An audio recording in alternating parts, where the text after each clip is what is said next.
welcome to the Redvee TV preview show, supported by A-Star Recruitment for the 2022 season, as we look ahead to this Sunday's round 20 Super League clash away at Wakefield Trinity. Kevin, we're a day late because you were enjoying the noises coming out of the Totally Wicked Stadium last night. I was enjoying it. I was inside the Totally Wicked Stadium, and randomly, because of the rain, I actually stood quite near where I usually do in the West Stand, just to keep dry. But it was a fantastic gig. Good to see hometown girl Jackie Abbott on the stage. Even the Wiganers were all right, which not really been able to say that too often. They're Totally Wicked in recent years. The Lathams, they were great as well, as were the Proclaimers. Classics. It was a great evening. 20,000 on in the stadium, a record crowd, obviously, given the fact that the pitch could be used as well. Hopefully, it looked like half the town was there last night. I think it's one of those gigs that 50,000 people have claimed they were there. Let's hope one or two of them, now they know where the stadium is, can turn up for the Super League champions as well. Well, there were a couple of different accents around there, Dave. Last night, I know there was a Warrington lad in front of us. I'm not sure he's going to start coming down. He's barricaded himself in the toilets, Kev. He's staying until the next game. Yeah, well, I don't think he will with Warrington's recent results. But no, there quite a mix of people. Some Scottish accents in the crowd as well last night. I know we're used to that with having Peter and Nick and the likes coming on to Redvee. But you know what, mate? It was great, and hopefully we can have more gigs like that on. Hopefully we can identify more people to come and fill the stadium and hopefully fill the coffers as well, because that's what it's all about. When we move from Knowsley Road over to Langtree Park and the Totally Wicked as it's now become, it was about being able to use the stadium on more than a match day and it not being in use. Listen, that is perfect for it. You're not going to do that every single week. But if we can get one or two of them a year, it'd be terrific, wouldn't it? Yeah, absolutely. I was thinking about this yesterday. So if you think about, if our average home crowd is, say, roughly 10,000, in terms of boozing, you get maybe 15 minutes at half time, 30, 40 minutes before kickoff of the fans who actually come and drink in the stadium and not in the pubs elsewhere. Last night, you had 20,000 people stuck in a stadium for 5 hours with nowhere else to go except spend the money on food and booze. We've probably took more in catering and the likes and sales there last night than we probably do in an entire Super League season on one night. Well, that's if it's not been outsourced. None of them, because I actually saw Benny Westwood's van there, his food van there. So if he was signed until the end of the year. He wishes. Yeah, listen, I think what you actually mean rather than stuck in a stadium is you're a captive audience once you get in there. That's the posh way of saying it, but you're stuck in the stadium. But listen, yeah, if Saints are getting a cut of that, then fantastic. If not, they're going to have signed a deal with the various places to provide them services. I hope they were, because at the bar it was £5.70 for a little 330ml size can, so that size can of lager. Now, with the best will in the world, that price is absolutely ridiculous. I'm sorry, but it is. That's a mad. No, well, I think some people had imbibed and good on them, but that's ridiculous. I'm sorry, mate. Kev, I think you'll find as you drink that, like that, they're the funds going to Christian Wolfe and James Roby to stay. Well, yeah, probably. Think positively. But do you know what? We joke, but it is all money to the club. And we are a standalone business. We own our own stadium. Listen, if whatever's been outsourced last night, we've got savvy businessmen running our club now. And I'm glad it was a success. My mum went to the stadium for the first time last night. Not a rugby league fan. Didn't even realise that the Totally Wicked Stadium was slightly smaller than Goodison. And I got a message off my mum saying, it's very nice in this lounge. They make you feel really special. So a seal of approval there, and she really enjoyed the hospitality in the lounges last night. And Good. That's what you want. You don't want people being put off coming back, and they've had that good experience. And next summer, you expand and try and maybe do 2 or 3, possibly, if you can. Yeah, that's it. Listen, it's the first event that they've held there like that. I understand that people may have not had as good an experience necessarily as I have. It's all teething for the club, and they'll get them right. So don't worry about that. Don't be too negative about it. The club are doing the right thing by getting money into the club. And it just means that we can invest in infrastructure, in players, in whatever we need to, and keep the club on a sound footing. Absolutely, it was a shame it poured down. My experience of it last night was doing the pickups, smooth as you like, dropping off using the system that they put in place. But then it seemed like the stewards had abandoned it after the game. So driving on to Tesco, it was just a free for all. No, the drop off lanes are gone. But then the Darwin Award, 20 or 30 people stood under Tesco petrol stations forecourt having a cig. Brilliant. Excellent. But yeah, right. On to the main event of the weekend, Kev. That was just your warm up last night. Wakefield away tomorrow. If we lose tomorrow, it drags Warrington back into that relegation fight. It's worth it then, isn't it? It'll be upsetting. No, but is this game going to be as easy as someone's trying to make out on social media? Not for me. No. I think Christian Wolf has, got asked a question and then used the word desperate. Wakefield are going to be desperate to get out of there. I'm sorry, there's no other kind of phrase that pops into my mind about it. They're desperate to get out of there. They don't want to be going into the last couple of weeks of the season. I mean, our last 2 home games of this regular season are Wakefield and Toulouse at home. No one is going to want to go into them games needing to try and take points. But I don't want to. I'm not going to go down the cliche of it's always a little bit tougher when we go over there, because I think this is just going to be a completely different beast. I think they're doing it tough, injury wise, player wise. That when we eventually get to the squads, you'll see they've got somebody with a squad number 40 on the back, playing named in the squad. But they're just going to be looking for the win. Doesn't matter how they get it, they just need to get it. Now, I feel like a broken record saying this, but we always say that we struggle against Wakefield, but we've won at least our last 10 against them. Yeah. And we have picked a decent squad for tomorrow. There's a couple of young names in that 21-man squad. I'll put it up. Before I let you talk us through it, the benefits of doing this on the Saturday is that it's highly unlikely that we will be seeing Taylor Pemberton or Lewis Baxter involved in the 17 tomorrow, given they are playing for the reserves on Saturday afternoon. Yes, very, very true.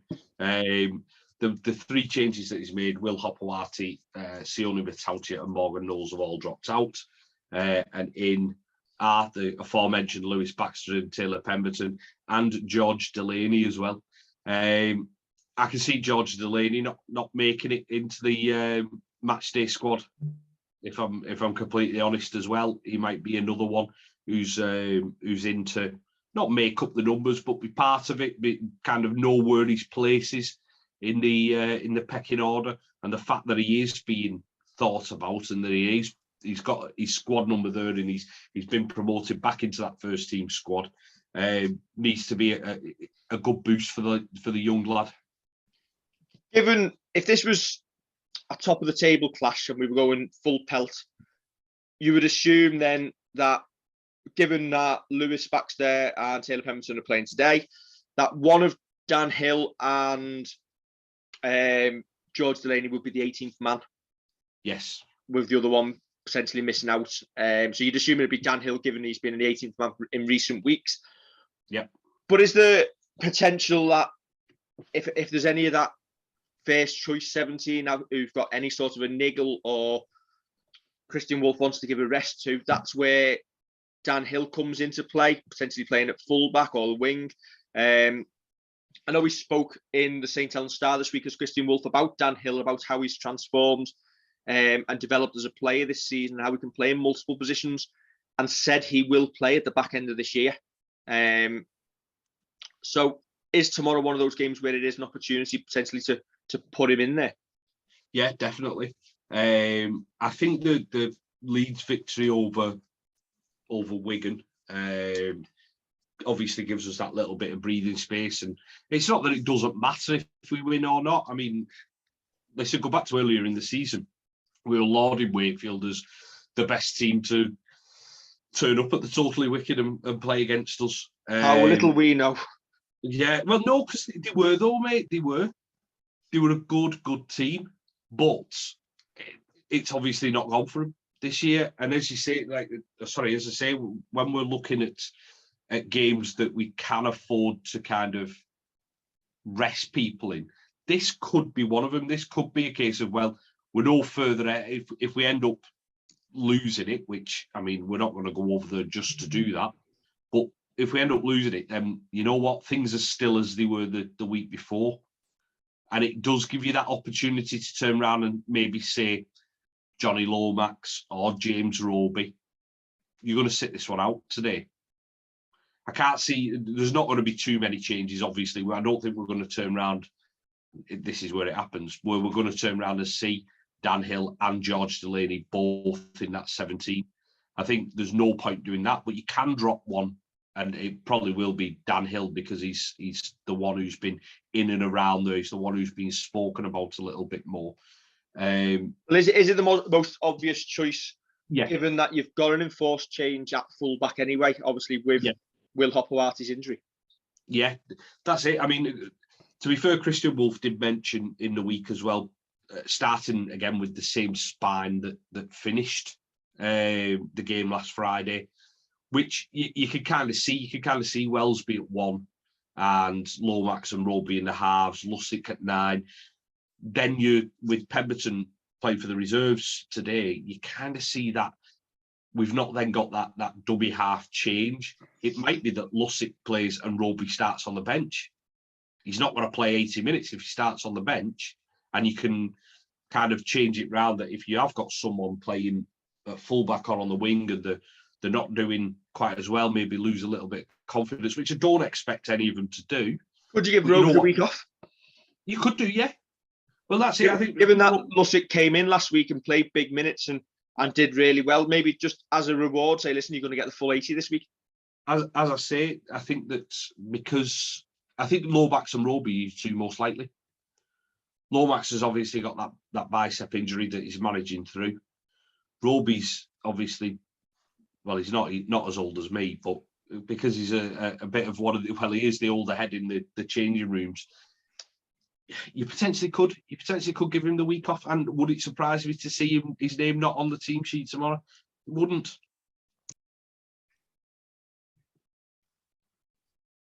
And give Low. Sorry, you're gonna have to stop that again. What happened then?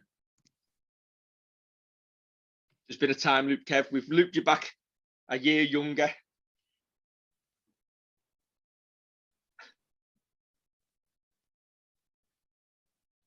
Anyway, Wakefield squad, Kev. Yeah, that's not Wakefield squad. That one is. Max Jowett, Jay Pitts, and Harry Bowles all out. Sweet for us. Waited for that one. Kershaw, Evans, and Shaw in for Wakefield. I very much doubt we will see Kyle Evans, as he is playing for Wakefield's reserves today against Wigan. So the larger shirt size won't be required. Well, I think Jamie Shaw will make his debut. If Max Jowett is... that one's gone way over your head. I'm glad it has, because they're getting worse and I need to nip them in the bud. Yeah, Evans is playing for the reserves against Wigan, so that's not going to happen. Shaw will make his debut, I think, with Jowett being out. I think there's no point of bringing someone who's played Super League in and not playing him tomorrow. Does the fact that Wakefield's squad numbers start at 6 probably show where some of their problems are lying this season? Yes. Yeah, I do feel like they've had a lot of injury issues like this for a couple of seasons now as well. There's a couple of teams who you've probably got to look, and I know we mentioned this quite a bit, but the strength and conditioning. I'm not blaming the staff for anything, because I don't know the full ins and outs of the injuries. You just got to worry about why it's happening season upon season. And the fact that they have got, I know Fafita was given the 35 shirt ahead of the season starting, but the fact that you've got 35, 36, 37, 38 and 40 all named in your 21-man squad, as well as Lewis Murphy wearing 27 and Corey Hall wearing 30, you've got to kind of wonder what's going on there. We know what's happening with us. We know how our injuries are going, and the fact that, yeah, probably Percival's the one that you'd mark out, and Will Hopwati obviously is the ones who've had injury problems either this season or in recent seasons. That's not to turn around and say that they don't deserve to be in a Saints squad, or people who are absolutely, I'm going to call them idiots, turning around saying, "Can we not send Will Hopwati home?" Shut up, you Burke. But it doesn't happen that often for us. And the reason that we've got quite a few high squad numbers is we rested everybody and threw the kids in against Cass. It's not that we're playing these squad numbers on a regular basis. And the ones who are quite a little bit higher, maybe like your John Bedison, have come in and grabbed a spot, and you know full well he's going to be a star of the future. Yeah. I look at that squad, Kev, and I see a lot of tired old names that have been around the block a lot and have never really been shining lights in this league. And I don't want to sound harsh, but I was just your Liam Hoods, your Matty Ashes, your Lee Gaskells, Lee Kershaw, Josh Bowden's, Jamie Shawls, they've never really gone top notch, have they? Well, I thought you were going to say that me and you've been named in it with that start. I think that the big battle that we need to win tomorrow, if there's going to be one showdown on that pitch that we really need to make sure we win, it's Alex Walmsley against Eddie Batty. I'm Fafita. Listen, David Fafita is for them. Listen, he had the brave fart against Toulouse at Magic Weekend, where he gets sin-binned, and it just costs them the game. They go completely the opposite as to what happened to us last week with Sione, where he gets sent off and it galvanises us, went the completely opposite way. But he's an explosive player. We've just got to tire him out early, so he hasn't got the strength and the energy to be offloading, and he's got to come off. He's got to take breaks. As you say, they've got some good, honest pros there. And this is where it bites us, but this is where you think the likes of Miller and Lino are good players. They are good players, but why aren't they playing for a better team, a team further up the league? Why aren't they there? Miller should be for me. Miller should be.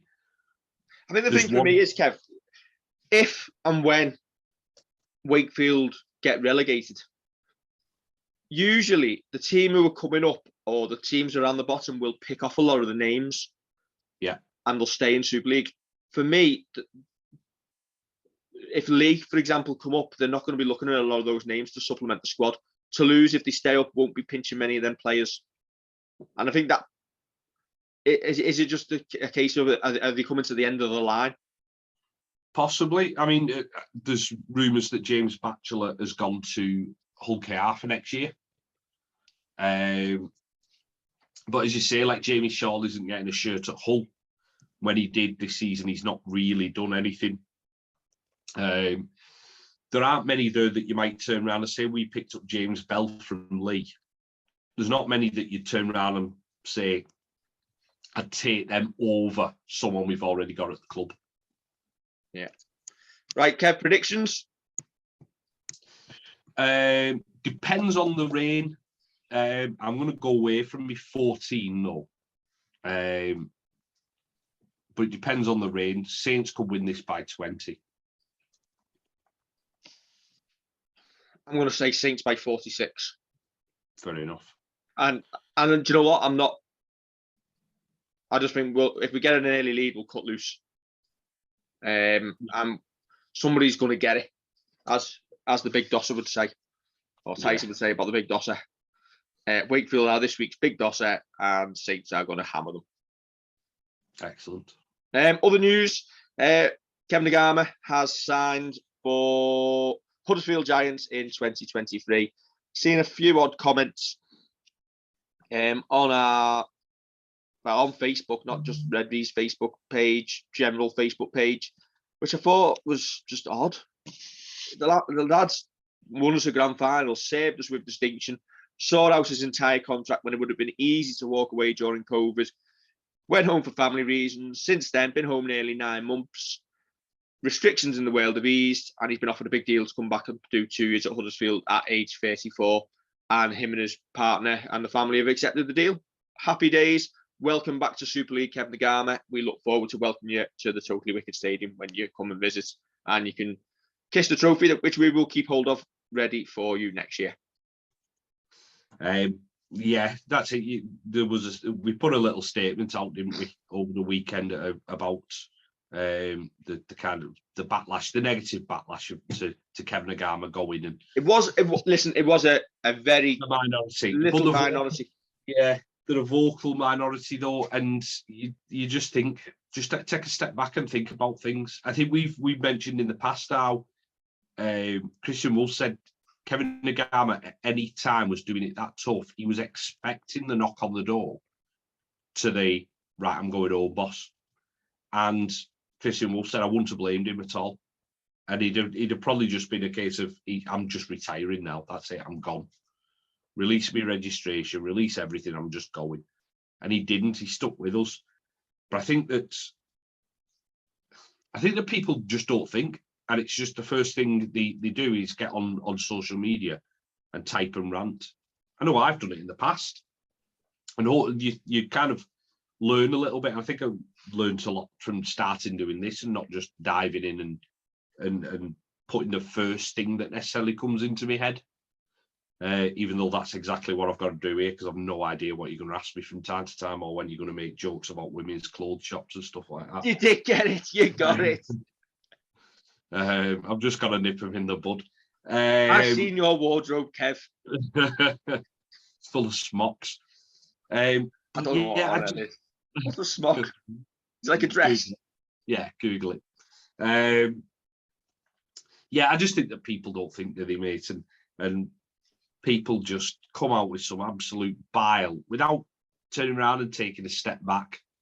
It's the same people who comment. Well, like yesterday for the Jackie Abbott concerts, the town said that they're making the car parks free for people coming to the concerts, and rather than everybody applauding and saying that's good news, why aren't they free all the time, all day for people? And it's like there's always the whataboutery element of people. What about me? What about them? And it's like nobody can just accept things for what they are. Yeah. Well, yeah, that's it.